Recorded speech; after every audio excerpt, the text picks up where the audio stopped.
Hi, everyone. It's noon. You're watching CBC News BC. I'm Vinny Brach. We're here in the Vancouver newsroom. Lots going on today. Let's get you updated with the top headlines. Well, Trump's tariff threats are key discussions in BC politics today. The BC government says the province could lose about $69 billion by 2028. That's all if President-elect Donald Trump follows through with his promise of 25% tariffs on Canadian goods. Now, it says BC could also lose 124,000 jobs by 2028. This is a preliminary forecast that considers if Canada responds in a similar way to the U.S. Premier David Eby also went as far as to say that Trump has declared economic war with these proposals.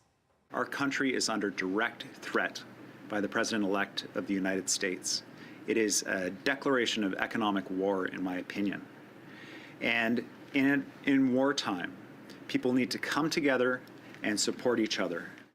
Now, part of Eby's strategy is to respond in part by attending a tariff mission in Washington. He says focus on strengthening BC's economy and also diversifying trade with other countries. Canada's premiers say all options are on the table as they look to respond to these potential tariffs. Earlier this week, Premier David Eby hinted that an export ban on critical minerals could be in the cards. He cited a smelter operation in BC that he says the U.S. relies on for critical minerals like germanium. Now, one expert echoes that critical minerals do give Canada a bargaining chip if these tariffs go through. I think it's very important to find the instruments that allow us to achieve the objective, which is to end this economic warfare before it really gets started. So we would all suffer, the U.S. consumers and the Canadian producers, if tariffs would go ahead. But again, lots of uncertainty as what will happen as Canada waits to see what Trump does after he takes office officially on Monday. Meanwhile, federal Conservative Party leader Pierre Poilievre was in Delta this morning. He held a press conference in front of several homes under construction, said that they were nice houses and it would be nice if the people who built them could afford to live in them. Now, Poilievre says if elected, his government will scrap the Liberals' tax hike on capital gains. He says that Canadians are really struggling. You ever wonder why we can't have nice things in Canada anymore? Like healthcare or affordable food? Or homes, the stuff we used to take for granted as Canadians? You ever wonder why that is? After 9 years of Trudeau, Freeland, and Carney being in power? He says the economic vision of the governing Liberals has seen Canada's income per person drop more than any other country in that time period. And he says if he's elected, he would better guard the economy against Donald Trump's presidency as well. And BC's forestry sector has been struggling for years with mills closing down. Thousands of jobs have been lost as harvestable forests decline. It's why the BC government is launching a review of timber sales. And now that is a provincial agency that manages roughly 20% of BC's public timber supply.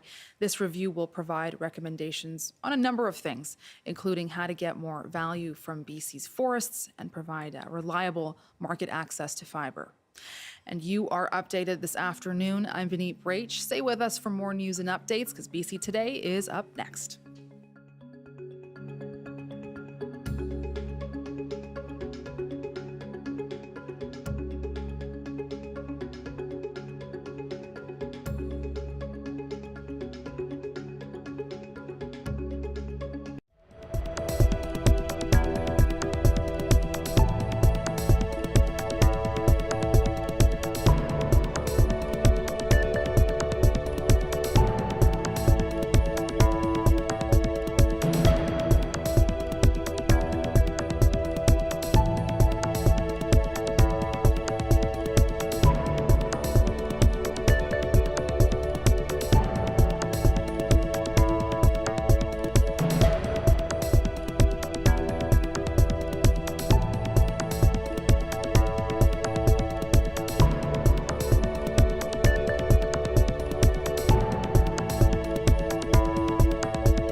Good afternoon. Thank you for joining us. The BC government is gearing up for a fight against looming U.S. tariffs. It's found the tariffs would bring crippling costs to BC's economy and to jobs. We'll talk to the BC Mining Association on the role of the industry in that fight. Plus, acclaimed director David Lynch has died. We'll hear about the impact of his dark and moody shows and what impact they've had on TV and film. Plus, on the open line, ahead of a possible ban on TikTok in the U.S. and changes to Facebook's content moderation, what are your concerns about social media right now? I'm Michelle Elliott. Welcome to BC Today.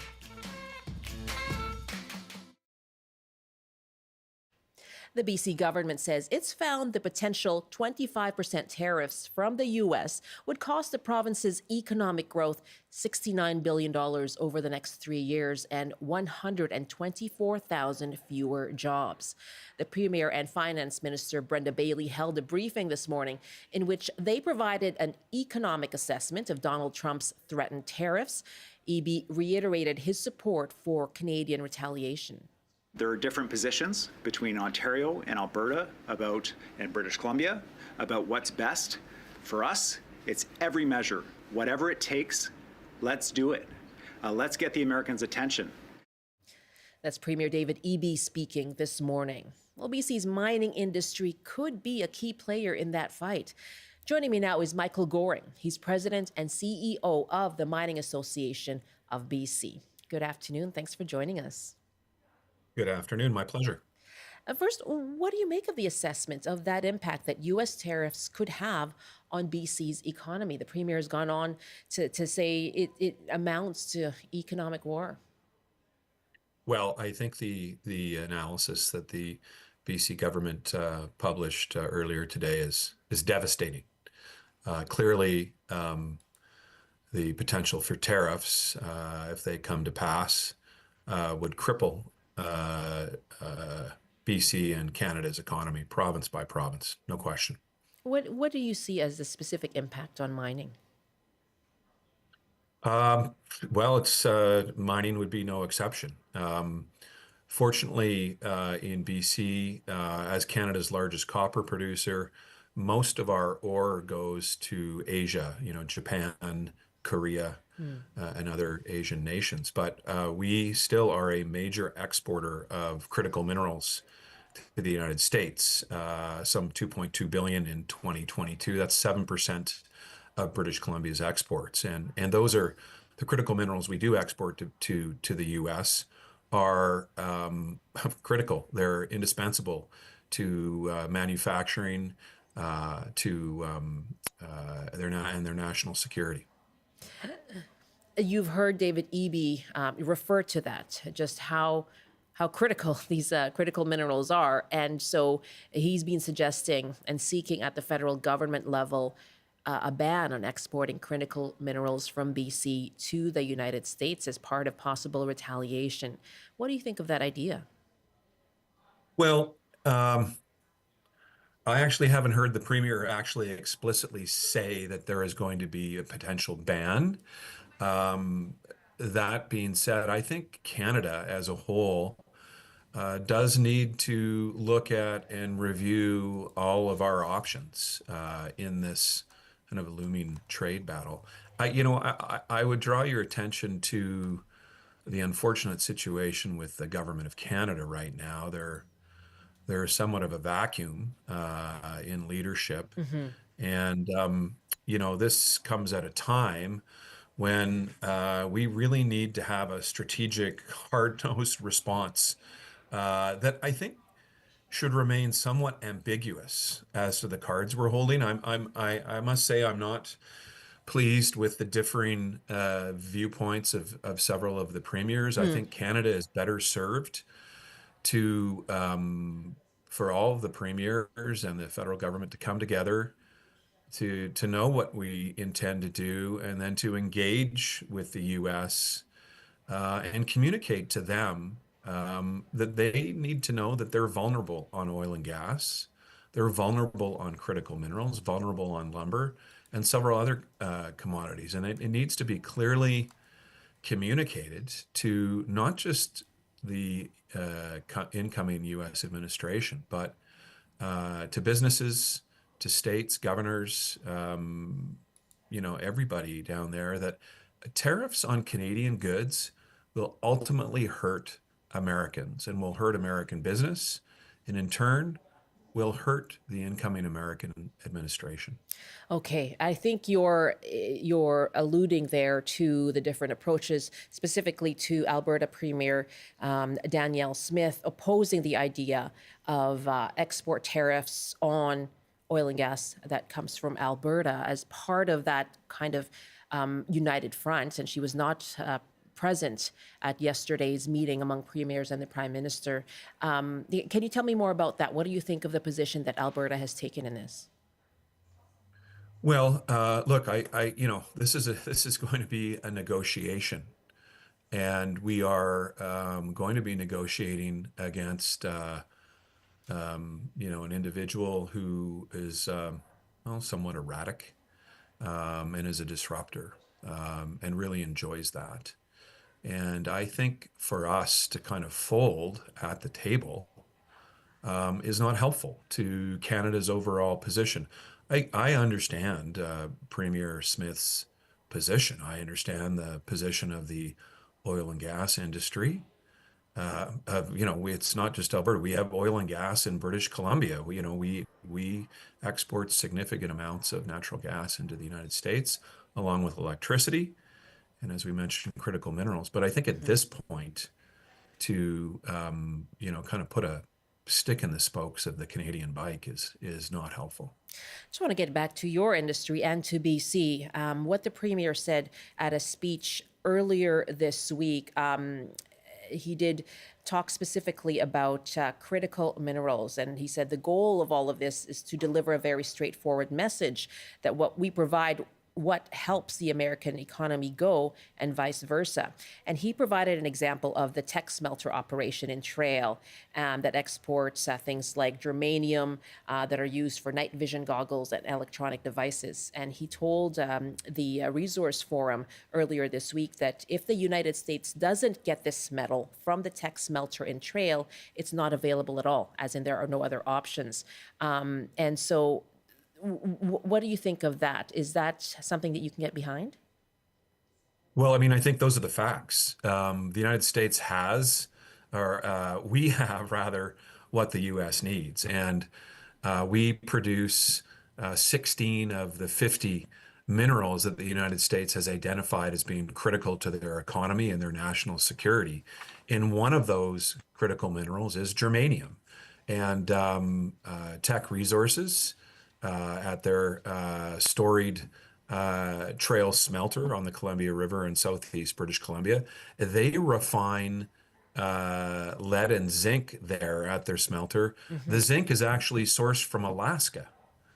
It's sourced in Alaska, extracted, it's shipped down to the port of Vancouver, makes its way by train to the Trail smelter, and refined into a high quality, low carbon germanium, which is then exported into the U.S. So to put a tariff on that, A, first, doesn't make any sense. B, an important piece of the puzzle here is that China, just within the last 2 months, has placed an export ban on 6 critical minerals and rare earths that they produce and process and have been exporting into the U.S. One of those is germanium. So that leaves the United States and the companies and industries that require that germanium for a whole host of uses, including night vision goggles, among many other things.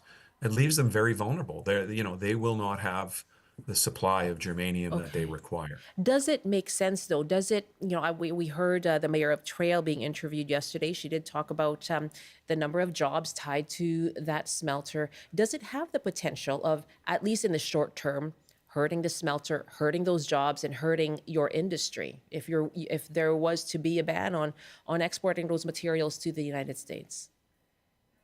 Look, if there was to be a ban on those critical minerals, yes, of course it would. I'm not advocating for that. I think those are just the facts. but I think all Canadians, I mean, this is an existential threat to our economy. As the government of BC laid out this morning, and as other provinces have said so, these tariffs would throw the Canadian economy into an automatic recession. So you're saying, overnight. given that risk, it would be worth it in the short term? I'm saying, given that risk, the governments of the provinces of Canada and the federal government must review and look at and see what they have to negotiate with the incoming Trump administration. And that could include, hey, we are a very important provider, supplier of this particular mineral. If we were to prevent this from coming into your country, that would have quite a significant impact. Yes, and I think that message needs to then go to the incoming president and his administration, and to very clearly say, do you realize what your potential actions, the effect those actions may have on your economy? By putting tariffs on Canadian goods, Canadian critical minerals, oil and gas, timber, more tariffs on timber, it's going to impact American workers, American citizens, American industry. And Michael, finally, there are other measures as well that the Premier talked about today. One of them is this mission to Washington, D.C. to try and avert or convince lawmakers there against these tariffs. What other options do you think there are? Well, I fully support Premier Eby and the other premiers heading to Washington. I think that is, this is a contact sport now, and this is where they need to go to deal with the incoming administration. I think industry and the government of BC has asked industry to engage in this process as well, and we are reaching out as our members to various business associations in the United States, to companies that import our critical minerals, to let them know what is at stake here. And that, the intention is then those Americans will then go to their elected representatives and say, hey, step back, you need to look at this and rethink the potential for imposing these tariffs on our really longtime friend and best ally that we have. Michael Goring, it's good to speak with you. Thank you so much for taking the time with us today. My pleasure. Thank you. Michael Goring is the president and CEO of the Mining Association of BC. It's 12:18 now. This is BC Today. And we asked you yesterday on the show, where do you see BC trade going? And do you think we do rely on the U.S. too much for trade? Well, Scott wrote us an email. Premier David Eby's idea to restrict exports of critical minerals isn't the answer. Instead, Canada should use a matching tariff formula. Here's how it works. For every tariff the U.S. imposes, Canada applies an equivalent tariff on key exports like electricity, oil, gas, and critical minerals. If the U.S. reduces their tariffs, ours automatically scale back too. This keeps things balanced and allows for de-escalation without harming Canadian industries. Kathleen wrote, how could one complain to the WTO about unfair tariffication of exports after imposing retaliatory tariffs? Nobody wins a trade war, especially consumers in the affected countries. The proper response should be, Mr. Trump, if you impose those tariffs, henceforth you will pay for our exports in Canadian dollars. Terry writes from Port Moody, in response to U.S. tariffs, all Canadians should boycott all U.S.-made or produced goods.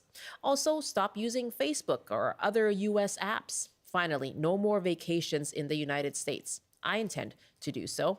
And Catherine wrote with a similar point. I would strongly urge all Canadians to avoid traveling to the United States, especially Florida. Try to avoid buying American products as much as possible. Do the small amount of extra looking to find Canadian alternatives for everything you can. Speak with your dollars. And finally, Kathy wrote, I wonder if we need to review our own internal trade issues. Interprovincial trade needs some attention. Kathy, thank you very much. That was actually something that Premier David Eby talked about this morning as well in terms of that diversification strategy, looking at interprovincial trade. Thanks for your emails. BC Today at cbc.ca.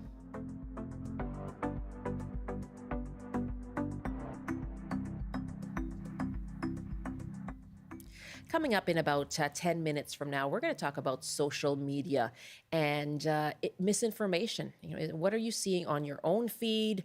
Has it changed how you use X or Facebook or TikTok? Instagram.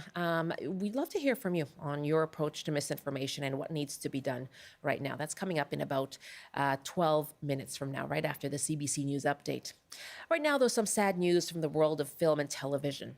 Acclaimed director David Lynch has died at 78, according to a Facebook post by his family. The post states, "It is with deep regret that we, his family, announce the passing of the man and the artist David Lynch. We would appreciate some privacy at this time. There's a big hole in the world now that he's no longer with us, but as he would say, keep your eye on the donut and not on the hole. It's a beautiful day with golden sunshine and blue skies all the way." Last year, Lynch revealed he had been diagnosed with emphysema. And he was known for his groundbreaking work, and it was considered dark and surreal, including the TV series Twin Peaks, the films Blue Velvet, The Elephant Man, and Mulholland Drive, all of which scored him Oscar nominations for Best Director. Well, to talk about his impact, we're joined now by Omari Newton. He's an actor and head of acting for film and television at the Vancouver Film School. Hi there, Omari. Thanks so much for being with us. Yeah, thanks for having me on. This is certainly some sad news. Yeah, I mean, you can't really overstate the impact of a director like David Lynch. It's interesting because I can't say that I enjoyed many of his films, which is a huge compliment. He had this ability to make you deeply uncomfortable Yeah. and feel this sense of dis-ease with his surrealist style of storytelling that I don't know if anyone has really replicated it in the same way that he has. Yeah, you're right. I think people talked more about like the tone and the mood of David Lynch's film, perhaps even more than the films themselves. And yet they were so popular. Yeah, they were popular, and I think more importantly, they were impactful. When you hear people talk about something as like Lynchian or David Lynch-esque, I at the film school where I work, the students still use that reference for a filmmaker who became more and more reclusive as years went on, and that says something about an individual's work and their legacy, that people can speak to a type of film or style that is evocative of who they were as an artist. Yeah, I think I remember actually seeing Mulholland Drive like in real life and being like, I only know this for one reason and one reason alone. What was it for you? What stood out? As you said, you didn't necessarily enjoy it, but it was certainly an experience that left you feeling, strong emotions. Well, it's interesting. I think the first one I can say I enjoyed was probably Mulholland Drive, but my first experience with David Lynch was many years ago. I was studying at Concordia University in their communications program, and many film schools show his work because he's very influential. And I remember watching Blue Velvet and getting angry.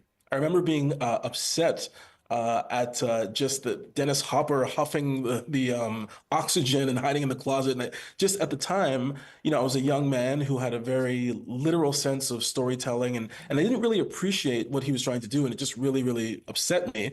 And then I had a similar experience the first time I saw Eraserhead, where it made me want to run out of the room, and I kind of felt like I was like being held hostage because I had to watch it in school, and that is saying something, to have that ability to unsettle people in that way, but yet at the same time, it was captivating. It was like being in a surrealist nightmare that you kept watching, even though it made you feel all these strong emotions. What do you think? Why do you think that's necessary in art, to make you feel that uncomfortable? I think great art serves different functions, right? In the same way, if you look at the other extreme end of the spectrum, you have like Hallmark films, which are meant to be predictable and like a warm blanket and to bring joy to people's lives, and that's okay. There's nothing wrong with that. But it can't all be Hallmark films, right? You got to eat your vegetables in order for you to earning dessert, right? So I think that somebody like Lynch was just so dedicated to his craft and to what he was trying to do and make audiences feel, that it's important to expose audiences to that. It can't all be Marvel movies. It can't all be Hallmark movies. You need bold innovators who are willing to push the envelope in the way that Lynch did. And you talk about his impact and influence. Where do you see that in subsequent work? I mean, it's hard to honestly, like anytime I see a movie that makes me feel uncomfortable or a sense of disquiet, I think it has a Lynchian quality. I'll make references in classrooms, right? If somebody hands in a film or a scene or does some work that is weird and you can't really put your finger on it and it's odd, you know, it's almost become a cliche and a parody where you're like, whoa, that's like a David Lynch, you know, type of work. So his influence and his impact was immeasurable, right? Anybody who makes films that aren't meant to be mainstream or literal in some way was influenced by David Lynch. And you mentioned that your students still make that reference as things that work is Lynchian. What do you teach them about that? How does it fit into how you're teaching the next generation of filmmakers and actors? Well, it's funny. I think people who are attracted to film school generally skew towards people who are into darker, more experimental work. You know, the film students at Vancouver Film School love that kind of thing. They sort of poo-poo mainstream like Marvel films and stuff. So, you know, I think it's great. I think it's amazing that the younger generation has this same appreciation for this genre-bending filmmaker, and it's a testament to how singular his films were, that's still in schools today. Gen Z are as influenced as them as Gen X were. What would you like people to think about today? Well, you know, zooming out just from Lynch, I remember I thought about this a lot during the pandemic about how art is an essential service, right? And oftentimes people have this cliche that artists are just sitting around at cocktail parties and, you know, rolling around in dough and, you know, they don't really contribute anything. And I think when you think about an artist like Lynch, who has affected so many people and really was dedicated to a uniqueness and originality, I think people should just reflect on why it's important to have artists willing to push boundaries. Yeah, that is certainly something that is very thought-provoking. And looking at art that pushes boundaries, he certainly was one of them. Omari, I really appreciate your taking time for us today. Thanks so much. My pleasure. Thanks, as always, for having me on. Appreciate it. Omari Newton, actor and head of acting for film and television at the Vancouver Film School. And once again, yes, the acclaimed director David Lynch has died at 78. His family made a post onto Facebook today. And you'll hear lots more on that story coming up throughout the day here on CBC Radio, his impact on film and television, and as well throughout the day on CBC News Network and on the news tonight.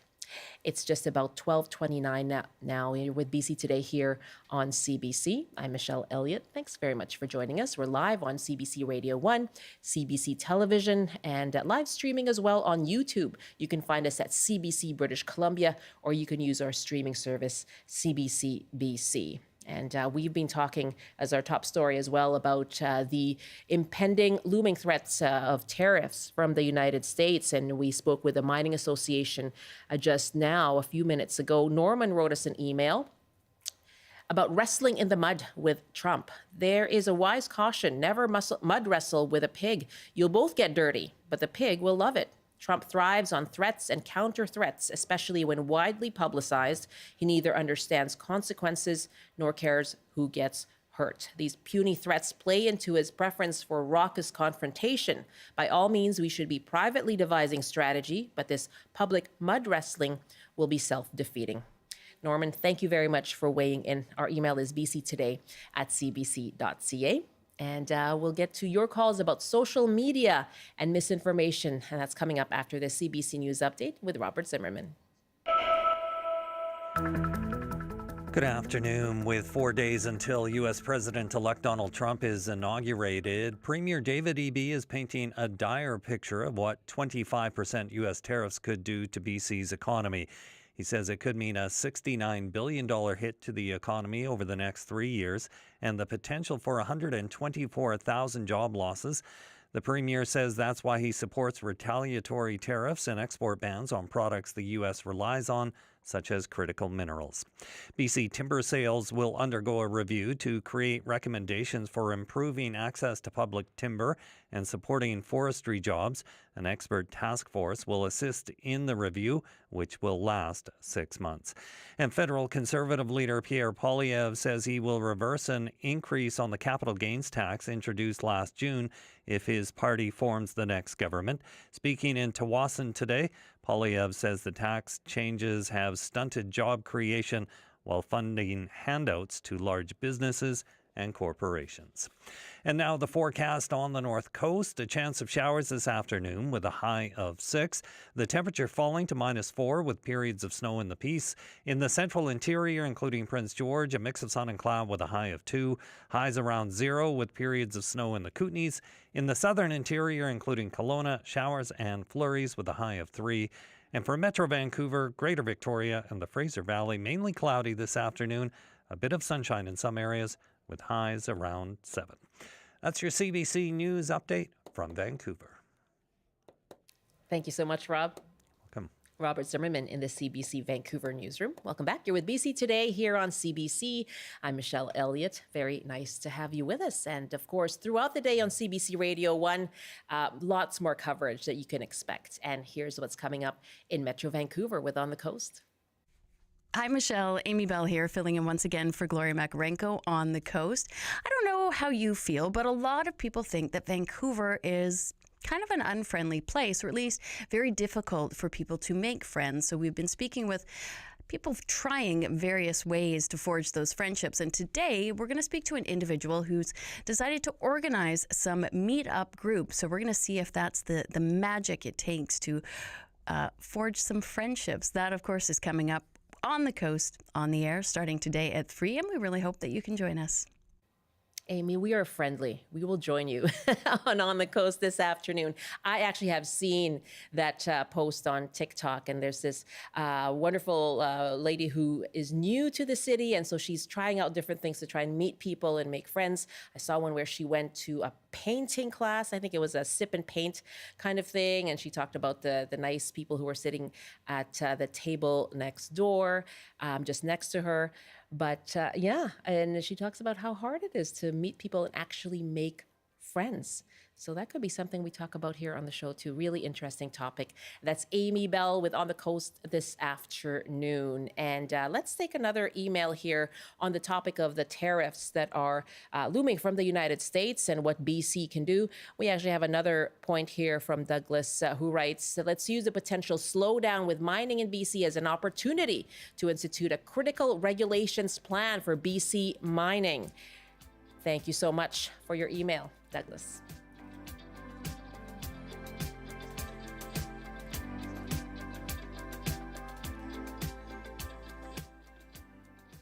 12:33 now. You're with BC Today. Well, if you scroll through YouTube or X this week, you might have seen a clip from the Joe Rogan podcast and his interview with the actor Mel Gibson, in which Gibson promoted the use of ivermectin in cancer treatment. Well, soon after, the Canadian Cancer Society posted this to X. During Joe Rogan's podcast on January 9th, Mel Gibson promoted drugs that are not scientifically proven cancer treatments. Misinformation on cancer treatment is dangerous, cruel, irresponsible, and gives false hope to people with cancer and their loved ones. And the Cancer Society points to its website, cancer.ca, for information. Well, that's just one example of misinformation spreading on social media, and it comes with as there are growing concerns about misinformation. This is whether it's on X. Meta is changing its policies on hateful conduct and fact-checking, and we're going to get into that in a bit as well. Asking you, are you concerned about misinformation that you are seeing on social media? I know I'm seeing a lot of AI-generated content for sure.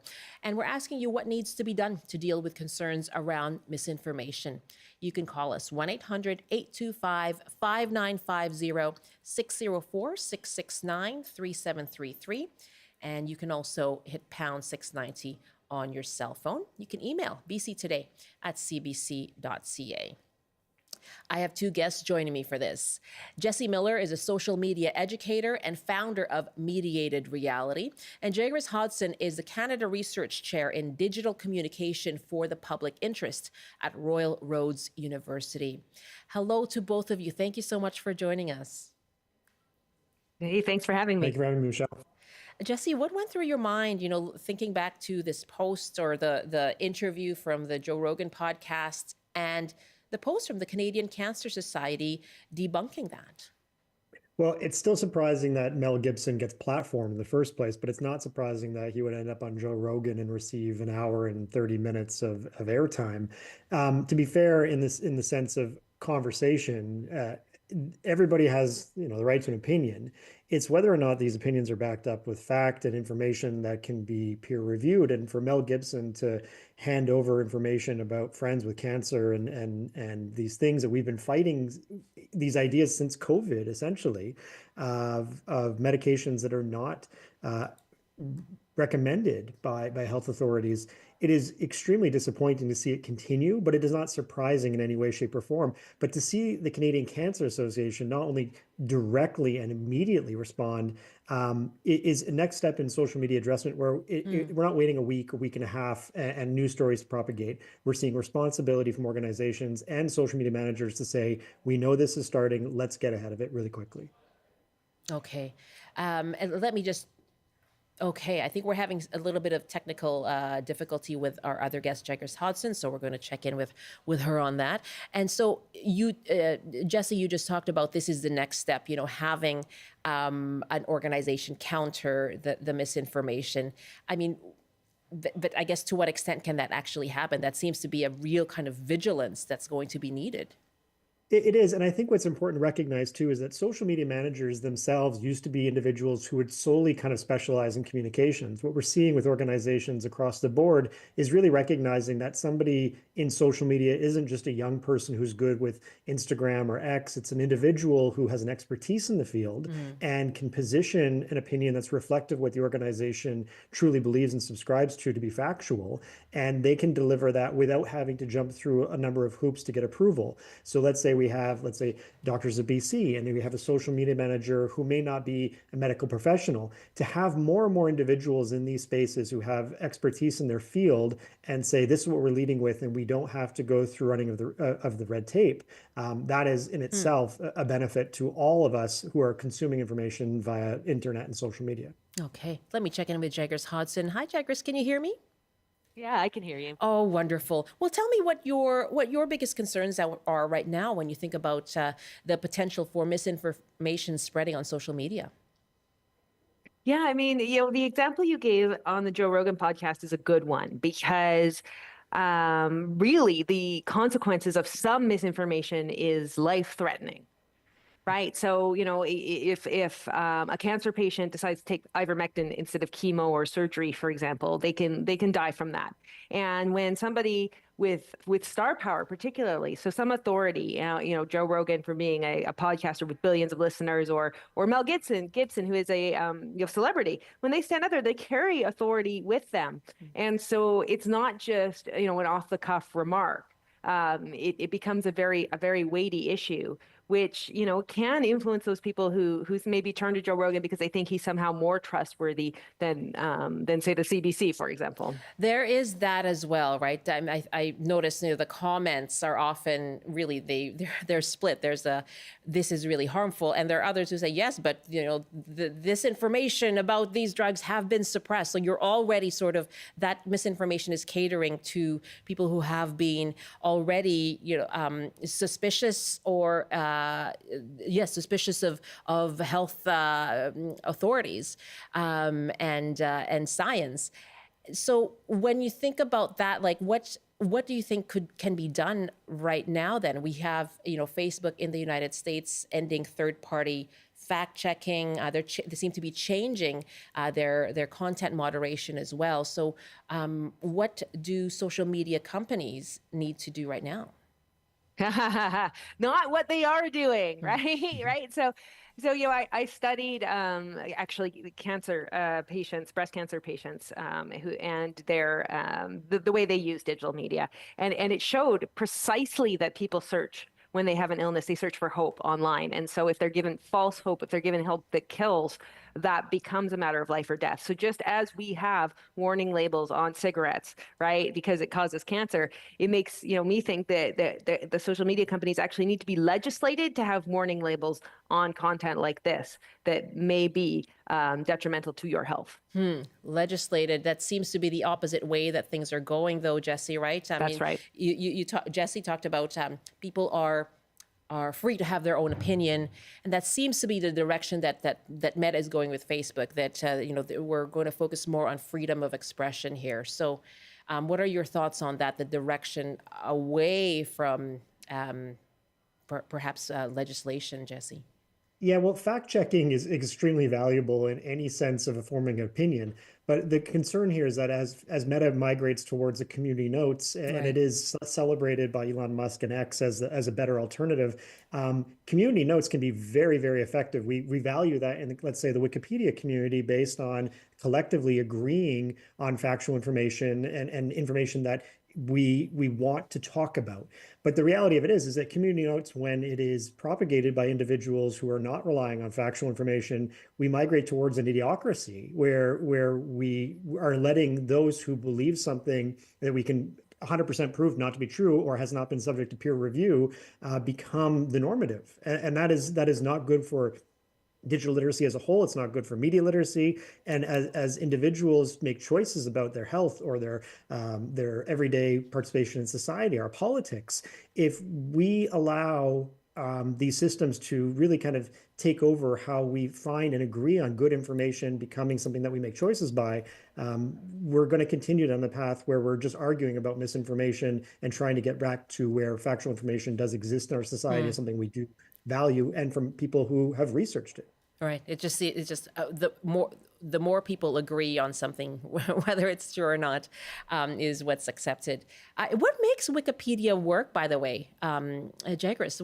I read an article about this just yesterday. What is it about the community notes and the way that it's sort of crowdsourced on Wikipedia that seems to have been working?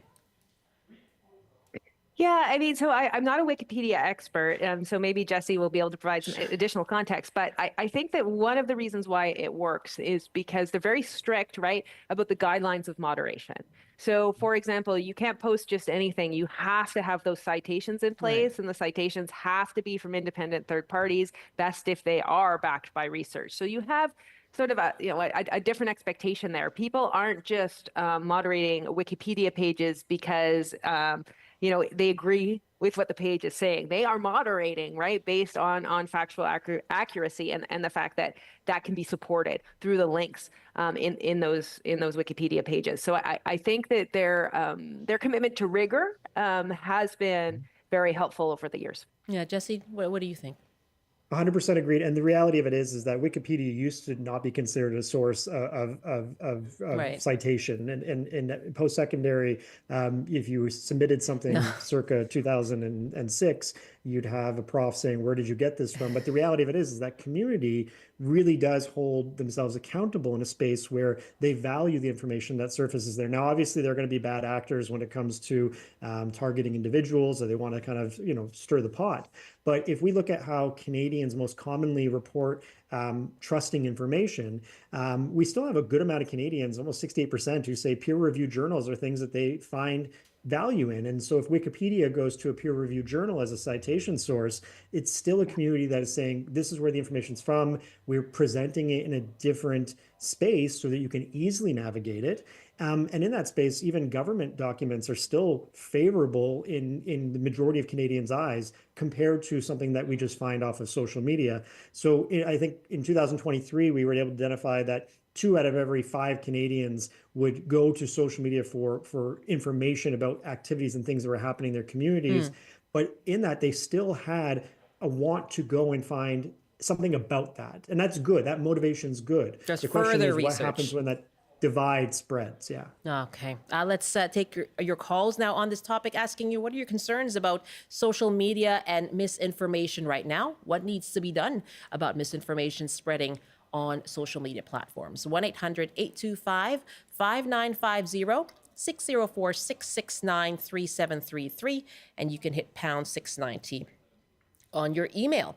We have an email here. Facebook should never have been monetized. The algorithm corrupts the unwary, and there seems to be an awful lot of peeps in that group. Facebook is so incredibly useful, but should be run as a public service. And that email is from Chris. Thank you so much. Really interesting point there. Nancy is calling us now from Revelstoke. Hi, Nancy. Welcome to the show. Hello. Yeah, what are your thoughts on misinformation? Well, I think it's like the start of the decline of civilization. If you're basing your actions on false information, then you're not going to be acting in the best interest of everybody else. Yeah, that's very concerning. And so what are your thoughts on the direction that social media is going now?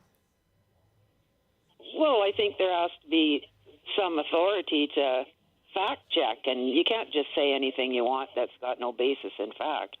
Yeah. What do you see? Are you on social media yourself, Nancy? Yeah, just Facebook, that's about it. What are your And a thoughts? Your news feed, okay. And so what are your thoughts about what you see on your feed? Well, they sensationalize the ugly side of human nature. And I don't think that's something that should be encouraged or, it shouldn't be encouraged. We should be trying to be more civil, not less civil. So there's the discourse there as well. Yeah. Yeah. Nancy, thank you so much for the call. Okay, well, good talking to you. Yeah, really good talking to you. That's Nancy joining us from Revelstoke. And Jaggers, what did you think of her concerns there? And really, the broader concern around society, the impact on society and how people make decisions if it's based on misinformation. Yeah, no, I mean, absolutely. There's some important points there, right? So first of all, if we can't even agree on what reality is, how can we come to a consensus on, voting on those important decisions that affect us on a day-to-day basis, right? So yeah, I think Nancy's right that it is a really big threat. Facebook is an interesting case because not only are they getting rid of all protections right now, but they also, for a while, they suppressed, for example, political news in the algorithm because they said, well, people come to Facebook because they want news about their families and friends, not because they want to engage with politics. But now that's changing too. And so what I think the question that we should all be asking is what kind of pressure is Facebook under right now to both remove all protections from trolling and misinformation, and also increase the political conversations on the platform. And I don't think that's a good outcome. Those two things should not go together, right? If we are going to let misinformation travel, that is a very dangerous place to have political conversations potentially. And I think, Facebook is probably, obviously driven by profit, as the one email mentioned, but also probably driven by the political culture that is existing right now in America. And I think Zuckerberg said as much. He said, given recent political events, we are doing these things. So it makes me wonder how much pressure is on him, after Elon Musk's success with X, to conform to what he thinks the incoming administration would want. Okay, but Jesse, why not? I mean, why is that not something that we want? People being able to share political views and political news on a site like Facebook. I think it comes down to this idea that we have to put everything in one space. If the majority of people are going to Facebook for all information, there's a problem in that. And if we go back to our analog world, you would choose to buy a copy of The Economist because you were interested in business and economy. You would choose to buy a tabloid magazine because you're interested in celebrity gossip. And very rarely did the two kind of merge in unless you bought a Newsweek or Time where there would be aspects of both. And so what we've done with Facebook, and to that point of the email where we say it shouldn't monetize, of course it should have. It's a business, and they were looking to scale. What I think would be really interesting is, would we use this platform if we actively had to subscribe, if we had to spend $1 a day as a user to not only look at our friends and family, but look at garbage that our community is choosing to complain about? The beautiful part about listening to CBC is that I can turn the radio on and listen to it for free. And as a Canadian, I value that. I don't have to pay for Fox News, but I can go on social media and just get the snippets of the things that I know are going to aggravate me as an educator and a human being. But the question becomes, at what point do I choose to subscribe? And so in that, I really think it's important for individuals thinking that if we only go to one place for our information management and consumption, there's a huge problem with how our population is going to be educated, and that's where we have to diversify. Okay, that point about diversifying, Jagris, Jesse said earlier, talked about digital literacy. Is that what people are going to have to do then? Is just to make sure you've got different sources? I mean, we've heard this many times, right? Yeah, and I agree as a harm reduction tack, right? So yes, digital literacy is very important, and amongst all generations too. It's not just among young people. In fact, in some ways, young people have proven to be more resistant to some of this misinformation just because they're skeptical about everything. Yeah. But going that far to the other side isn't necessarily great for democracy either. So yes, digital literacy, but also we have to think about what were the laws and the lack of support, maybe for other types of journalism that have created this situation, and is there anything that we can do to encourage more competition in the market? So for example, that we're not just relying on Facebook for everything, as Jesse mentioned. When Elon took over X, Twitter, there was a study done about how many scholars, scientists, academics, researchers were posting to X and even maintained their accounts. And it shows a steep drop off after Elon took over and eliminated all of the protections that X had. A bunch of academics left X. And now I think we will see the same thing for anybody that is still left on Facebook. We will see a lot of people whose job it is to know what the science says about some of these things. They won't be on these platforms, and so then that compounds the problem that Jesse identified even farther, which is we might be going to this one or two platforms for all of our information, but then many people who are responsible for sharing with us research-based information might not even be there. In fact, we have an email here from Suzanne who writes, for important topics like vaccines, I found a Facebook private group which is managed and monitored by a devoted group of doctors, researchers, and infectious disease specialists.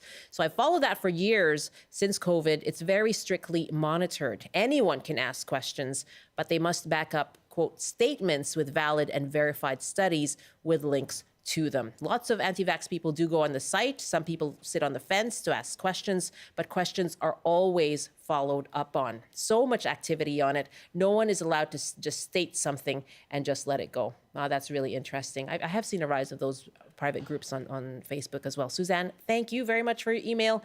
Todd is calling us now from Chilliwack. Hi, Todd, welcome. Hello, how are you today? I am just fine. Thanks for joining us. And what do you want to say about social media and misinformation? You're very welcome. The person who answered the phone asked me to please let you know what I said when I told her that what we need to do is we need to get a government that's going to create or change laws that allow our RCMP to investigate these social media companies who put misinformation on their platforms and charge them with criminal code of Canada that they have now created to charge these social media companies so that they, in making their billions of dollars, are not allowed to put misinformation on their platforms in our country. I don't care about other countries. They can TikTok, they can do whatever they want in other countries. I only worry about Canada. We need to change our laws, create new laws that allows our RCMP to charge these social, and then they are not going to keep doing that, are they? Todd, thank you very much for the call from Chilliwack. And Jesse, these are things that the BC government has been trying to do, for example, when it comes to social media companies, and right now they're working with them rather than going forward with litigation. To what extent should government actually be imposing perhaps criminal charges and things like that? Yeah, we're not going to see anything like that in the sense of we shouldn't. I mean, the value of our freedom of expression and the ability to have conversation, you can root conversation in misinformation and hope that somebody believes you, But as a society, I think we want a better aware and literate populace who calls it out as it happens and doesn't necessarily call for a person to be imprisoned because of that. I think we go down a very slippery slope with that. But you can look at the impacts in our society when it comes to misinformation being something that causes harm. And that's what we've seen, obviously, with aspects of Health Canada introducing awareness into alcohol and cigarettes. And so that extension of literacy has to go into a place where, yes, we could see the government introduce more direct fact checking or warnings as we absorb content. But the reality of it is that we already have systems in place to protect Canadians. We have rating systems for music. We have rating systems for movies. I do work in schools where when I ask a grade 4 audience, what's your favorite Marvel movie? And young kids, grade 9 or grade 4, which are 9 and 10, say Deadpool. Those are parents abdicating their expectations as parents in that space of protecting their children from that content. So what does it mean for us to hold parents accountable or hold schools accountable? The second we start empowering the RCMP to investigate companies, we actually may not go down that path, but want to go down that path at all. Yeah, the discussion around freedom of speech goes in there as well. I have 2 minutes, but I know, William, in North Vancouver, you actually work on educating people on misinformation. Is that right? That's right. Good afternoon, Michelle and guests. Yes. I do that out of passion because I see a plethora of cognitive biases and the misuse of logical reasoning on social media. But I just wanted to say that on X in particular, Musk has been promoting community notes, which is the collective intelligence fight of misinformation, insofar as objectivity goes, obviously. I think that's brilliant. And that's one way to fight misinformation. But I've also been seeing trends of the misinformation fallacy, which is the reasoning error committed when people become cynical towards all sorts of information sources. So we're seeing both sides. And the ones who are cynical on X move on to other social media just out of the fact that they don't like certain policies that Musk has been promoting. So to fight both, the burden on media, on you, is media literacy. And promoting that. And the burden on us as parents, teachers, sensible human beings is to teach people to spot cognitive errors, cognitive biases, logical fallacies. William, logic is important. I'm sorry to jump in. I feel like we need to call you back and have you on the show another time, because what an interesting point. Really enjoyed this discussion. Jagras and Jesse, thank you so much for your time. I think we're going to talk more. Thank you. Thank you. Jagras Hodson and Jesse Miller.